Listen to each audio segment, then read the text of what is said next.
തമിഴ്നാട് കന്യാകുമാരി തിരുവട്ടാറിൽ കഴിഞ്ഞ മാസമാണ് ആന്ധ്രാപ്രദേശിൽ നിന്നുള്ള തിരുട്ടു സംഘത്തിന്റെ ആക്രമണം ഉണ്ടാകുന്നത്. പാതിരാത്രി സംഘം വീടുകൾ കയറി ഉറങ്ങിക്കിടന്നവരെ മർദ്ദിച്ചവശരാക്കി.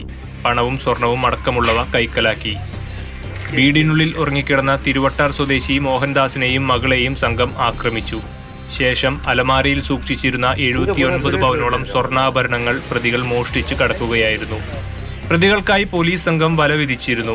എസ്.പിയുടെ സ്പെഷ്യൽ ടീം അംഗങ്ങൾക്കായിരുന്നു അന്വേഷണ ചുമതല. CCTV ദൃശ്യങ്ങൾ കേന്ദ്രീകരിച്ച് നടത്തിയ അന്വേഷണത്തിലാണ് പ്രതികൾ പിടിയിലായത്.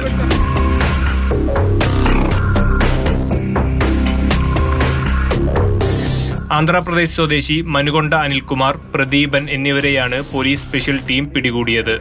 ഇവരുടെ കയ്യിൽ നിന്നും 47 പവൻ സ്വർണം പോലീസ് കണ്ടെത്തി. ബാക്കി സ്വർണം പ്രതികൾ കേരളത്തിലടക്കം വിൽപ്പന നടത്തിയെന്ന് പോലീസ് പറഞ്ഞു. കോടതിയിൽ ഹാജരാക്കിയ പ്രതികളെ റിമാൻഡ് ചെയ്തു.